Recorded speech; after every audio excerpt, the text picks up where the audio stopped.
नमस्कार मंडळी. आपल्या नंदुरबार पालिकेचं या वर्षाचं बजेट सादर झालंय. आता बजेट म्हणलं की आपल्याला वाटतं की हे आकडेवारीचे काम आहे, आपल्या काय कामाचं. पण तसं नाहीये. हे बजेट म्हणजे आपल्या शहराचा पुढच्या वर्षाचा आरसा असतो. चला तर मग एकदम सोप्या भाषेत समजून घेऊया की या बजेटमध्ये आपल्यासाठी काय आहे. तर सुरुवात करूया सगळ्यात मोठ्या आकड्याने. यावर्षी आपल्या नंदुरबार पालिकेचं बजेट आहे 194,86,86,686 रुपये. हो, म्हणजे जवळपास 195 कोटी रुपये. ही एक खूप मोठी रक्कम आहे आणि ही सगळी रक्कम आपल्या शहराच्या विकासासाठीच वापरली जाणार आहे.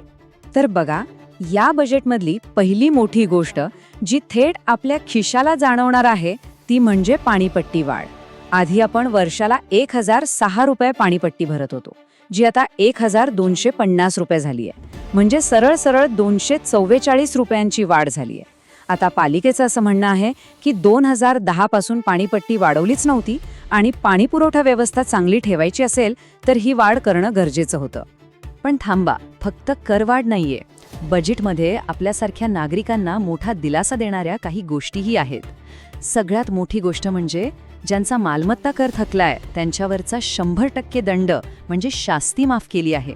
इतकंच नाही तर ज्यांची घरं लहान आहेत म्हणजे 225 चौरस फुटांपर्यंत त्यांना घरपट्टीच माफ केली आहे. आणि हो, झोपडपट्टी भागात राहणाऱ्यांसाठी तर एक खूप चांगली बातमी आहे. तिथले भूखंड आता नियमित होणार आहेत, ज्यामुळे त्यांना त्यांच्या जागेची कायदेशीर मालकी मिळेल. बरं, आता खिशातून थोडा बाहेर येऊ आणि आपल्या शहराकडे बघूया. या बजेटमुळे आपल्या शहरात काय काय नवीन बदल होणार आहेत, काय नवीन गोष्टी दिसणार आहेत, चला पाहूया. तर या बजेटमधनं काही मोठ्या आणि महत्त्वाच्या गोष्टी शहरात होणार आहेत. आपल्या शिवधाम उद्यानात प्रभू श्रीरामांची पूर्णाकृती मूर्ती बसवली जाणार आहे. तर नवापूर चौफुलीवरच्या टेकडीवर भगवान बिरसा मुंडा यांचा भव्य पुतळा उभारला जाईल. यासोबतच शहरातले अनेक रस्ते आता चकचकीत होणार आहेत, कारण त्यांच्या काँक्रिटीकरणासाठी मोठी तरतूद आहे. आणि सगळ्यात महत्त्वाचं म्हणजे भविष्यात पाण्याची अडचण येऊ नये म्हणून झराळी आणि आष्टे इथून पाणी पुरवठ्याचं आरक्षणही करण्यात आलं आहे. आता हा आकडा खूप महत्त्वाचा आहे. एकूण 195 कोटींच्या बजेटपैकी तब्बल 188 कोटींपेक्षा जास्त रुपये हे थेट विकास कामांसाठी, शहराच्या देखभालीसाठी आणि आपल्यासारख्या नागरिकांच्या योजनांसाठी बाजूला ठेवले आहेत. यावरून हे स्पष्ट दिसतंय की विकासाला सर्वाधिक महत्त्व देण्यात आलंय. बरं, हे सगळं तर मंजूर झालं, पण जेव्हा हे अंदाजपत्रक सादर झालं त्या सभेत नेमकं काय घडलं? काही चर्चा झाली, काही वादविवाद झाले? चला त्यावरही एक नजर टाकूया. तर हे अंदाजपत्रक बहुमताने मंजूर झालं असलं तरी विरोधी सदस्यांनी काही मुद्द्यांवर आपला आक्षेप नोंदवला. विशेषतः ही जी पाणीपट्टी वाढ झाली आहे आणि टिळक विद्यालयाच्या मैदानाचं आरक्षण रद्द करण्याचा जो निर्णय आहे त्याला त्यांनी विरोध केला. अर्थात त्यांचे आक्षेप नोंदवून घेण्यात आले, पण शेवटी सगळे विषय बहुमताच्या जोरावर मंजूर झाले.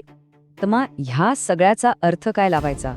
ह्या बजेटमुळे येणाऱ्या वर्षात आपल्या नंदुरबार शहराचे चित्र कसं दिसेल याबद्दल नगराध्यक्षा रत्ना रघुवंशी यांनी अंदाजपत्रक मांडताना स्पष्ट केलं. त्यांच्या म्हणण्यानुसार या बजेटमध्ये रस्ते, पाणी, स्वच्छता, लाईट, आरोग्य यांसारख्या मूलभूत गोष्टींवर खास लक्ष दिलं आहे, जेणेकरून शहराचा सर्वांगीण विकास होईल. तर मग शेवटी एक महत्त्वाचा प्रश्न उरतो.